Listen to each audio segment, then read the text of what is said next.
আকাশবাণী কলকাতা। স্থানীয় সংবাদ পড়ছি শুভ্রা চক্রবর্তী। বিশেষ খবর। 2024-এর শুরুতেই ভারতীয় শাস্ত্রীয় সঙ্গীত জগতে নক্ষত্র পতন। চলে গেলেন ওস্তাদ রশিদ খান। মুখ্যমন্ত্রী মমতা ব্যানার্জি শিল্পীর মৃত্যুতে গভীর শোক প্রকাশ করেছেন। শিল্পী মহলে নেমে এসেছে শোকের ছায়া। তৃতীয় দফার পথশ্রী প্রকল্পে রাজ্য জুড়ে 12,000 কিলোমিটার রাস্তা তৈরির সিদ্ধান্ত নিয়েছে সরকার। লোকসভা নির্বাচনের আগে বিপুল পরিমাণ অর্থ ব্যয়ে উত্তরপ্রদেশের অযোধ্যায় রাম মন্দির নির্মাণকে কেন্দ্র করে কেন্দ্রীয় সরকার ধর্মীয় ইস্যু তৈরির চেষ্টা করছেন বলে মুখ্যমন্ত্রী মমতা ব্যানার্জি অভিযোগ করেছেন। উত্তর 24 পরগনার সন্দেশখালীর ঘটনার পর ইডির ডিরেক্টর রাজ্য স্তরের আধিকারিকদের সঙ্গে আজ বৈঠক করেছেন। বিকেলে তিনি রাজ্যপালের সঙ্গে দেখা করেন। জয় দিয়ে ইস্টবেঙ্গল কলিঙ্গ সুপার কাপ অভিযান শুরু করেছে। আসছে বিস্তারিত খবরে। বছরের শুরুতেই ভারতীয় শাস্ত্রীয় সঙ্গীত জগতে ঘটল নক্ষত্র পতন। চলে গেলেন বিশিষ্ট সঙ্গীত শিল্পী রশিদ খান।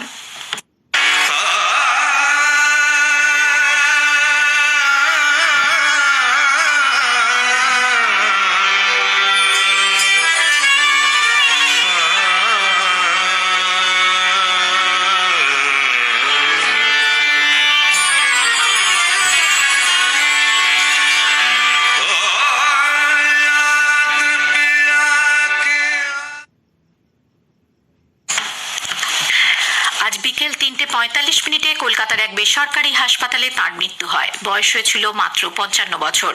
গত নভেম্বর মাস থেকে তিনি অসুস্থতার কারণে হাসপাতালে ভর্তি ছিলেন। কয়েক বছর আগে তাঁর প্রস্টেট ক্যান্সার ধরা পড়ে। চিকিৎসায় ধীরে ধীরে সুস্থ হয়ে উঠছিলেন তিনি, কিন্তু আজ ভোরে হঠাৎই শারীরিক অবস্থার অবনতি হলে তাকে ভেন্টিলেশনে দেওয়া হয়। জয়নগর থেকে ফেরার পথে মুখ্যমন্ত্রী মমতা ব্যানার্জি, মেয়র ফিরহাদ হাকিম এবং কলকাতার পুলিশ কমিশনার বিনীত গোয়েলকে সঙ্গে নিয়ে হাসপাতালে যান। পরে তিনি সাংবাদিকদের সামনে রশিদ খানের মৃত্যু সংবাদ জানিয়ে গভীর শোক প্রকাশ করেন। তিনি বলেন, এত অল্প বয়সে এই মাপের শিল্পীর প্রয়াণে অপূরণীয় ক্ষতি হয়ে গেল। ইটস এ গ্রেট লস, এবং তিনি আর্টিস্ট হিসেবে বলতে পারেন সঙ্গীত সম্রাট। অল্প বয়সে চলে গেল, এটা আমাদের কাছে অফকোর্স খুব একটা দুঃখের। ভরা থাক স্মৃতি সুধায় বিদায়ের পাত্রখানি। আগামীকাল তার দেহ শেষ শ্রদ্ধা জ্ঞাপনের জন্য সকাল 9:30 থেকে রবীন্দ্র সদনে শায়িত থাকবে। পূর্ণ রাষ্ট্রীয় মর্যাদায় শেষকৃত্য হবে টালিগঞ্জ কবরস্থানে। রামপুর শাহসান ঘরানার এই শিল্পী ছিলেন কিংবদন্তি গায়ক এনায়েত হোসেন খানের বংশধর। 55 বছর বয়সী এই শিল্পী 2006 পদ্মশ্রী এবং সঙ্গীত নাটক একাডেমি পুরস্কারে ভূষিত হন। 2022 পান পদ্মভূষণ। শাস্ত্রীয় সঙ্গীত জগতে তাঁর অবাধ বিচরণের পাশাপাশি হিন্দি চলচ্চিত্রের নেপথ্য গায়ক হিসেবেও তিনি ছিলেন সমান জনপ্রিয়। आओगे जब तुम साजना अंगना फूल खिलेंगे। রশিদ খানের আদিবাড়ি উত্তরপ্রদেশের বাদাউনে, তবে কলকাতাকেই তিনি আপন করে নিয়েছিলেন। কলকাতার শিল্পী মহলে নেমে এসেছে শোকের ছায়া। প্রখ্যাত সরোদ শিল্পী তেজেন্দ্র নারায়ণ মজুমদার রশিদ খানের প্রয়াণে শোকস্তব্ধ। ভগবান ওকে নিয়ে নিলেন, এর থেকে বড় আর দুঃখের কিছু নেই। আর আমি ঠিক কথা বলার মতো অবস্থায়ও নেই। আর আমি 100 বছরের রাশিদের মতো গলা আবার কবে আসবে আমরা জানি না। এটা একটা বিরাট ক্ষতি। 2024-এর সব থেকে বড় সেটব্যাক বোধহয় এটাই। তবলাবাদক পণ্ডিত অনিন্দ্য চট্টোপাধ্যায় তাঁর অসাধারণ গায়কির কথা স্মরণ করে বললেন, গানের একটা স্তম্ভ, যে গানের একটা আকৃতি এবং ওই পিলার যেটা তৈরি করতে পেরেছিল, সেটা শিল্পের পক্ষেই সম্ভব ছিল। এবং অসাধারণ একটা গায়কি পৃথিবীর সঙ্গীত অপরাধীদের পৃথিবীর খুব একটা কম, সেটা বিরাট দুঃখের। আমার সঙ্গে ওর পারিবারিক সম্পর্ক আমাদের সঙ্গে ছিল, তাতে বলার নাই। স্থানীয় সংবাদ শুনছেন আকাশবাণী কলকাতা কেন্দ্র থেকে। মুখ্যমন্ত্রী সড়ক যোগাযোগ ব্যবস্থার উন্নয়নে তৃতীয় দফায় পথশ্রী প্রকল্পে রাজ্য জুড়ে 12,000 কিলোমিটার রাস্তা তৈরির সিদ্ধান্ত নিয়েছে সরকার। মুখ্যমন্ত্রী মমতা ব্যানার্জি আজ দক্ষিণ 24 পরগনার জয়নগরে আয়োজিত এক পরিষেবা প্রদান অনুষ্ঠান মঞ্চে বলেন, এই পর্যায়ে জব কার্ডধারী 8.5 লক্ষ মানুষকে কাজ দেওয়া হবে। খরচ হবে 4,000 কোটি টাকা। এই প্রকল্প সম্পূর্ণ করতে 2 লক্ষের বেশি কর্মদিবস তৈরি হবে বলে তিনি দাবি করেন। এবছরের ডিসেম্বরের মধ্যেই জলস্বপ্ন প্রকল্পে বাড়ি বাড়ি নলবাহিত জল পৌঁছে দেওয়া যাবে বলেও তিনি জানান। 2024-এর ডিসেম্বরের মধ্যে আমরা টার্গেট করেছি সব বাড়িতে বাড়িতে পানীয় জল পৌঁছানোর জন্য। জলস্বপ্ন প্রকল্প তার নাম। এই প্রকল্পে এই জেলায় 19 লক্ষ লোকের বাড়িতে জল পৌঁছে দেওয়া হবে। এর মধ্যে 5,54,000 বাড়িতে ইতিমধ্যেই জল পৌঁছে দেওয়া হয়েছে। সরাসরি মুখ্যমন্ত্রীর মাধ্যমে বিভিন্ন পরিষেবা পেতে এ পর্যন্ত যারা আবেদন করেছেন সেগুলি খতিয়ে দেখে দ্রুত তাদের হাতে পরিষেবা তুলে দেওয়া হবে বলেও মুখ্যমন্ত্রী জানিয়েছেন। অনুষ্ঠান মঞ্চ থেকে তিনি ৭৪টি প্রকল্পের উদ্বোধন এবং ২৪টি প্রকল্পের শিলান্যাস করেন। গত ২ বছরে কেন্দ্রীয় সরকার এ রাজ্যে ৭৬টি কেন্দ্রীয় দল পাঠিয়ে এজেন্সির মাধ্যমে ভয় দেখানোর চেষ্টা করছে বলে তাঁর অভিযোগ। কেন্দ্রীয় সরকার রাজ্যে প্রাপ্য অর্থ না দিলেও রাজ্য সরকার নিজ উদ্যোগে ৬৬,০০০-এর বেশি উন্নয়ন প্রকল্প হাতে নিয়েছে বলে মুখ্যমন্ত্রী জানান। লোকসভা নির্বাচনের আগে বিপুল পরিমাণ অর্থ ব্যয়ে উত্তরপ্রদেশের অযোধ্যায় রাম মন্দির নির্মাণকে কেন্দ্র করে কেন্দ্রীয় সরকার ধর্মীয় ইস্যু তৈরির চেষ্টা করছে বলে তৃণমূল কংগ্রেস প্রধান মুখ্যমন্ত্রী মমতা ব্যানার্জি অভিযোগ করেছেন। আজ দক্ষিণ চব্বিশ পরগনার জয়নগরে এক সরকারি অনুষ্ঠান মঞ্চে তিনি বলেন, বিজেপি সরকার ধর্মের নামে বিভেদ সৃষ্টি করতে চাইছে, কিন্তু রাজ্য সরকার এই ফাঁদে পা দেবে না। নতুন ভোটারদের তালিকায় নাম তোলা এবং ভোটার তালিকায় কোনো ভুল থাকলে সাধারণ মানুষকে সংশোধন করার আবেদন জানান তিনি। কেন্দ্রীয় সরকার এনআরসির নামে প্রকৃত ভোটারের নাম কেটে বাদ দিতে পারে বলেও আশঙ্কা প্রকাশ করেন মুখ্যমন্ত্রী। অন্যদিকে বিজেপি সাংসদ দিলীপ ঘোষ সাগরে বলেছেন, রাম মন্দির নির্মাণের দাবি গত ৫০০ বছর ধরে করা হচ্ছে। তিনি রাজ্য সরকারের উদ্যোগে জগন্নাথ মন্দির নির্মাণের প্রসঙ্গটিরও উল্লেখ করেন।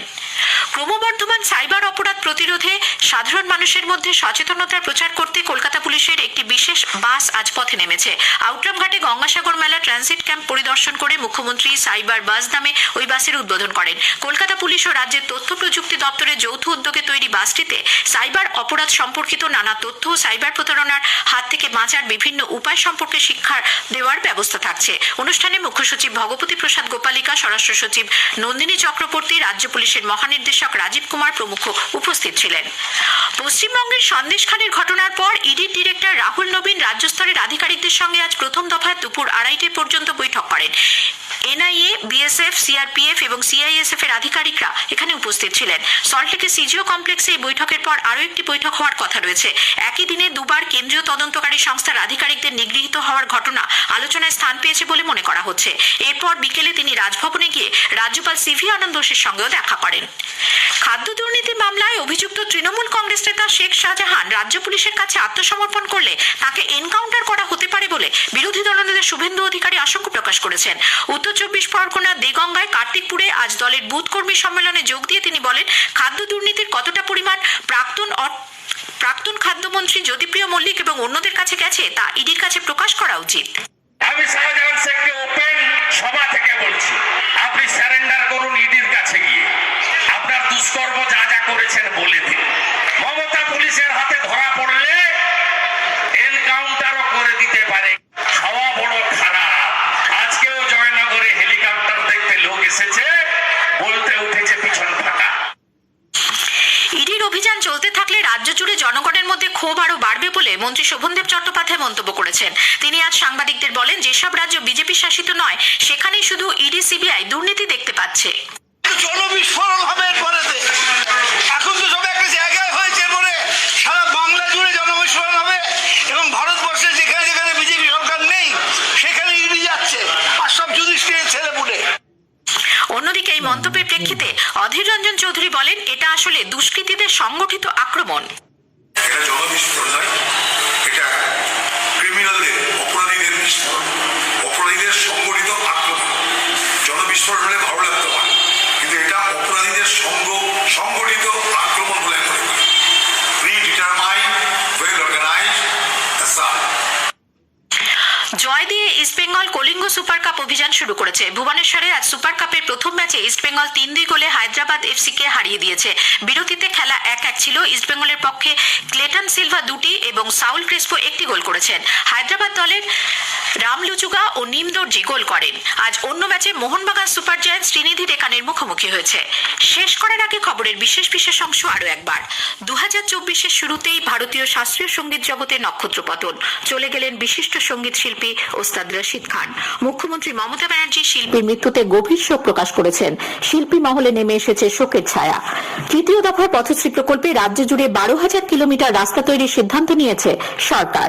উত্তর চব্বিশ পরগনার সন্দেশখালির ঘটনার পর ইডির ডিরেক্টর রাজ্য স্তরের আধিকারিকদের সঙ্গে আজ বৈঠক করেছেন। বিকেলে তিনি রাজ্যপালের সঙ্গে দেখা করেন। জয় দিয়ে ইস্টবেঙ্গল কলিঙ্গ সুপার কাপ অভিযান শুরু করেছে। স্থানীয় সংবাদ শেষ হলো।